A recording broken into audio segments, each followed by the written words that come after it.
Hello and welcome back to another video. I would like to just bitch and moan for a little bit. If you'll indulge me, please. This is an Atari 2600 Junior that I bought for 50 bucks at a local game store around me, and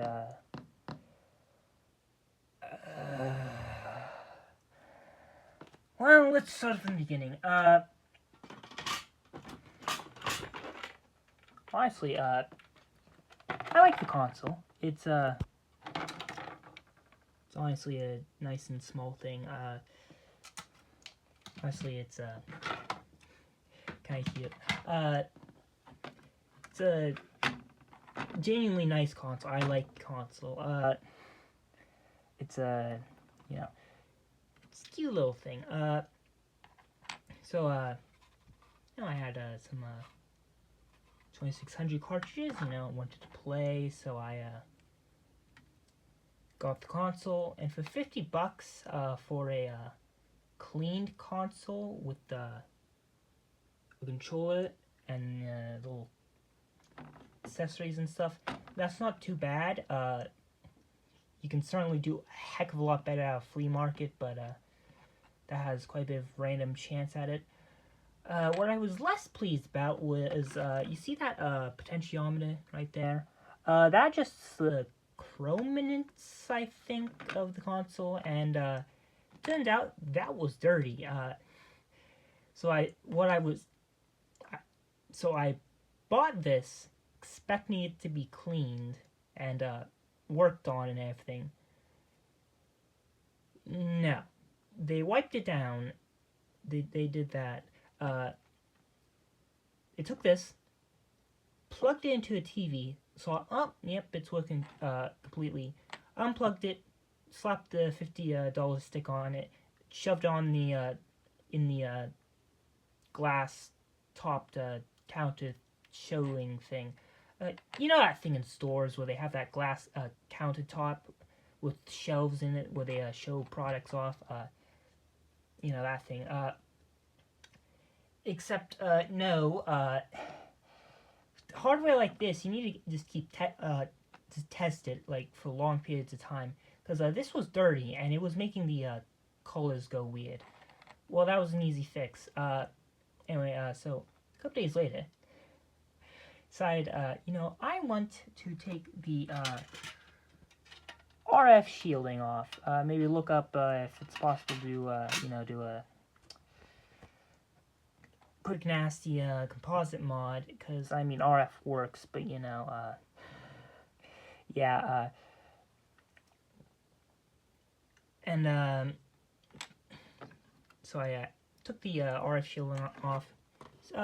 Fairly easy. You do have to desolder this bit here, that because the thing's soldered there. I also just wanted to look at the chips itself, because on the back of PCB, well, I'm pretty sure there's a manufacture date, 2790, which I suspect is the 27th week of 1990. Yeah, the 2600 was knocking around for quite a while. That's like if Microsoft was still making Xbox 360s up until 2018. Although technically it'd be a 360e, but still, that is insane. I also kind of like to overclock. So I another thing was date coping is on these chips.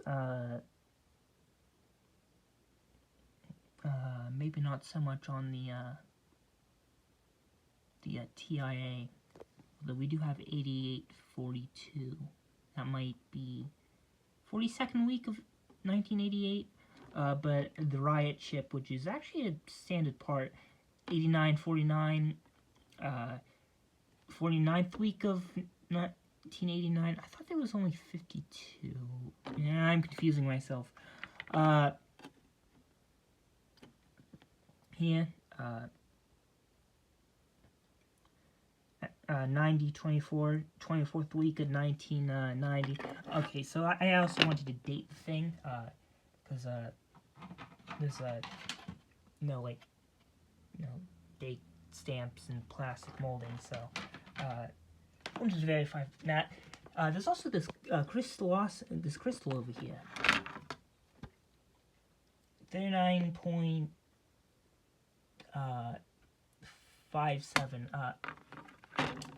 I thought, it'd be fun overclocking the 2600. Completely pointless because it'll screw up the video timings, but still pretty fun. So I replaced that with a 4 megahertz crystal, actually ceramic resonated. Worked fine. As it turns out, that's just the color burst thing. So I was still running the thing and everything. So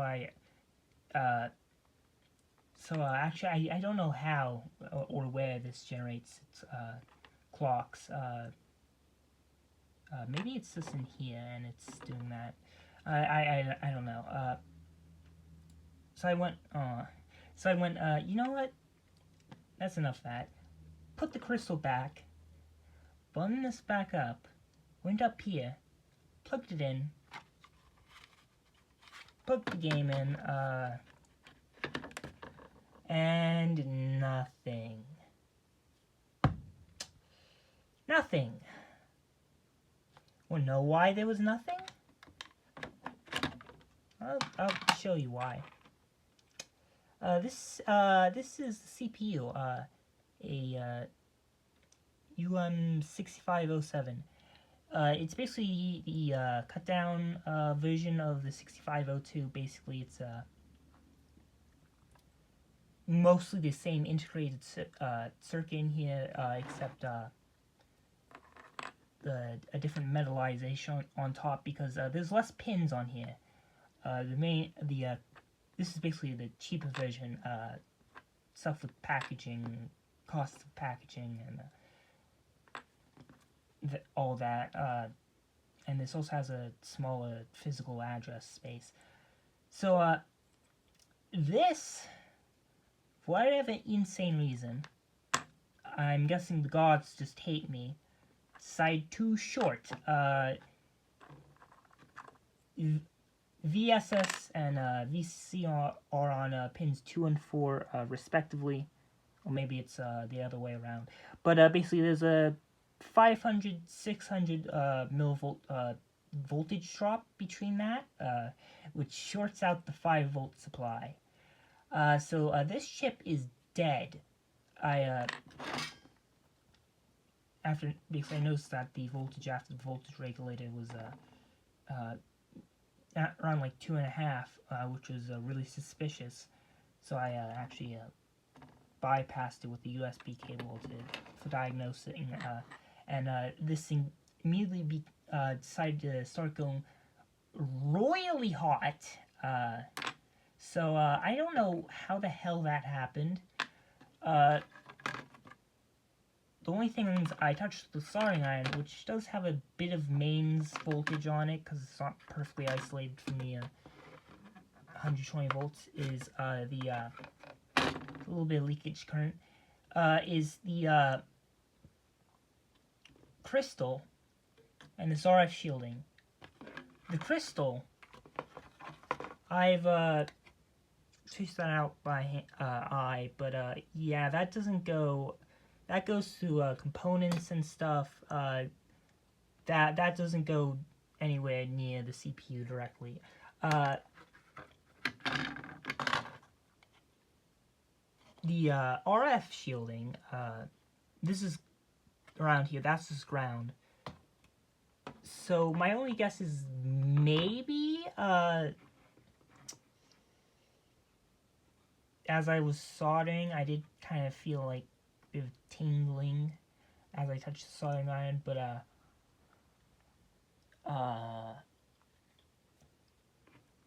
honestly, I got that on when I'm soldering other boards. But the thing is, that shouldn't be an issue. Chips have these things called that shouldn't have caused anything bad to happen. Chips have ESD protection diodes on their I/O rings on the silicon die, and they're basically diodes, basically reversed so that they don't conduct, and they go from VCC to the pin and then to ground, and there's variations for like on the pin depending on if it's input or output. So that would have that should have that like shunts those silly little like voltage spikes like that, and helps protect the chip. So I think honestly, I don't see that or that really causing much of an issue. I don't think it was really the soldering iron. I think this was somewhat more of a coincidence, and it just so happened I had this thing open that this thing decided to die on me. So this can go fuck itself. I find a bit more insulting about that is that chip's from 1990. I'm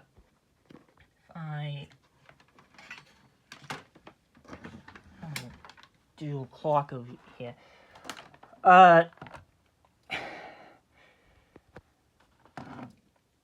So long-time viewers of this channel might remember this Sears clock 8-track thing that had the weird digits thing happening. The same chip that went bad in that. Same type of chips in here. It's basically a series of chips, actually. So, here's, don't store your chips like this, kids.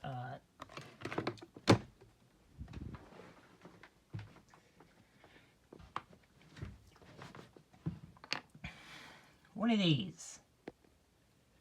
Now, just looking at this, I think that's Sanyo, the old Sanyo logo. The LM8361. This is an old chip. And the one in here is from TI. TI is still around, actually, but capitalism being capitalism, they've kind of consolidated. Both of these chips are on some absolutely ancient process nodes. Truly ancient process nodes.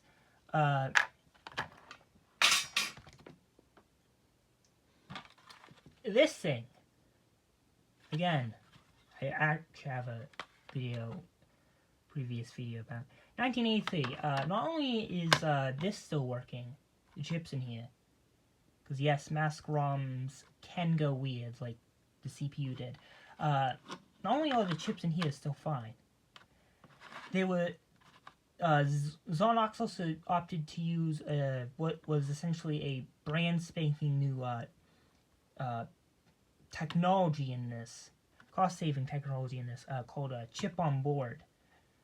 If you ever took apart like a 4-function calculator in the past like 25-30 years, and you'll find like a little black blob on the circuit board. That's what's on these.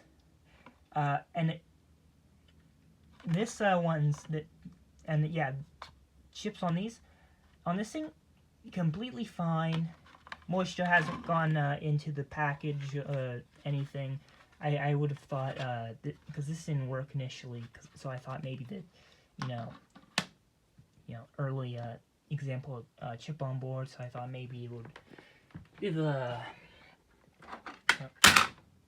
didn't quite know how to do chips like that yet, quite correctly yet. The Famicom cartridge, I punched a big old hole onto it. I had to, desolder the chips. Like you can even see the leftover chips on, solder thing on the character ROM. In fact, do we have a date code on this?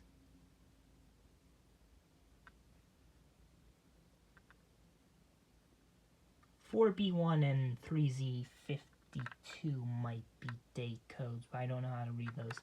Again, same soldering iron. I had to go around touching it, and I had my hand on it, stuff. Again, totally fine. Real sports football. Again, desoldered the chip out of the board on this and put it back. Still works. And again, 1982. Again, really old chip. Telegames. 27 telegames. Shooting gallery. I've, again, so much so that I've,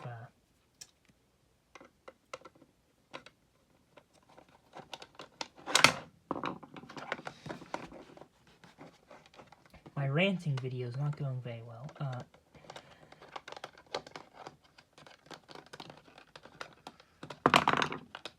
I've had the chip in out quite a few times. Tried to do the thing with it's not showing up very well. Again, still works. Video chess. This is a pretty good game. My little note written on it. Desoldered it to dump the ROM off of it. Put it back in. Desoldered it again.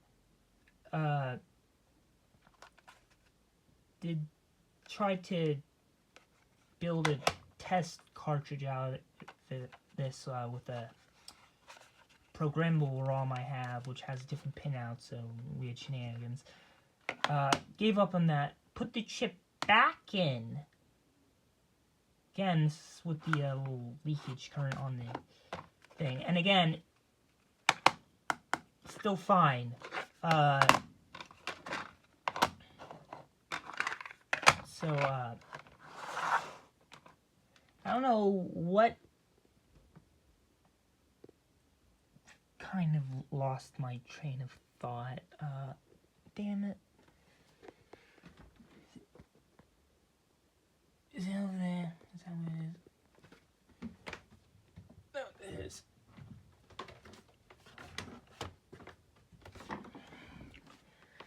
I mean, where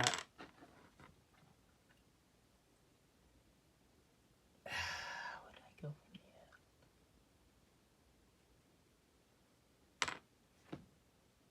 Keyboards, I mean, the Power Joy, Power Joy.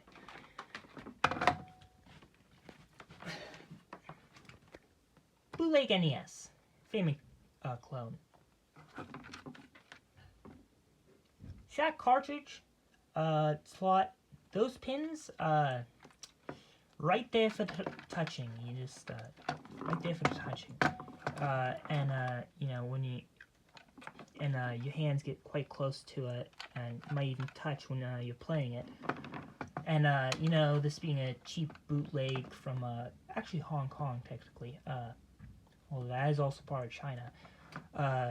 Probably now going to have like billions of liberals bitching in the comments about free Hong Kong, on the Hong Kong protests. You like authoritarian China, or you CCP bots. Also, I have never kissed a man. Yeah, that's your variation for you. This is a cheap, nasty thing. Not going to be the best, process node. Not going to be quite as anal about, testing the chips and stuff. And design-wise, not exactly brilliant to just have your lines coming directly from your chip out to exposed pins like that. This thing still works. Still works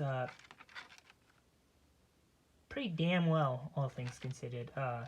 Being a cheap, nasty thing. I would have...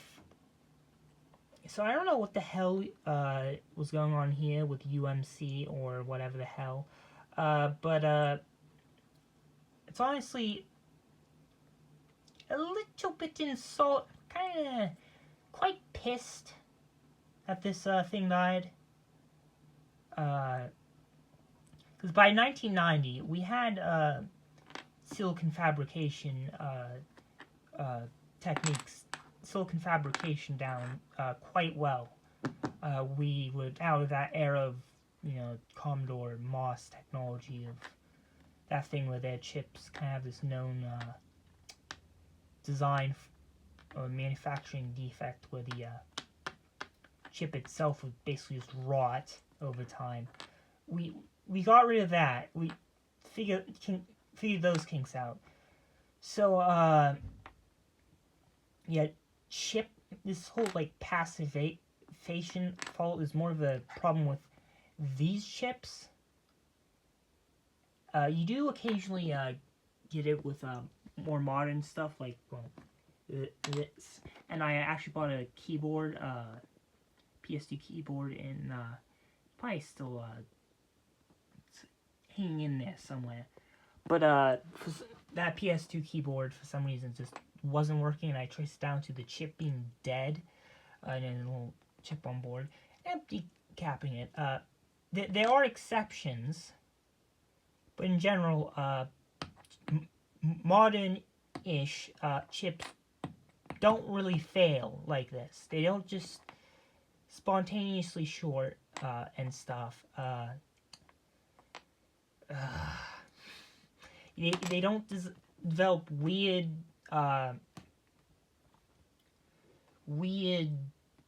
funny business like that Sears clock radio where it was doing weird garbage digits. It's not really a problem anymore, so screw you, UMC, and I really hope that's not really an issue with the thing with the TIA and the riot, because I'm actually gonna have to look it up, because actually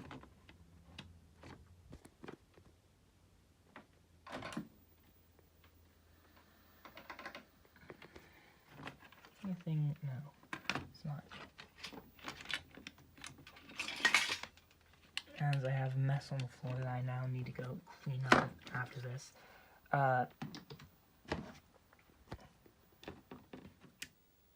We turn it on. Actually get a black screen with a bit of red on it. If I introduce a little bit of noise onto the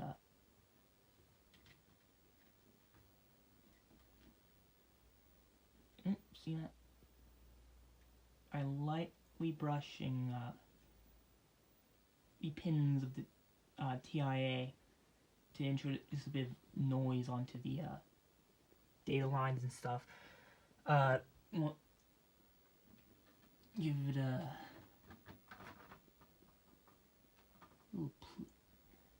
see, get some garbage onto the display, but if we turn it off,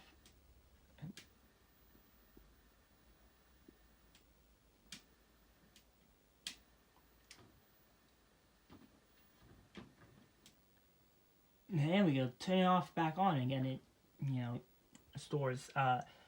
So that should still be fine.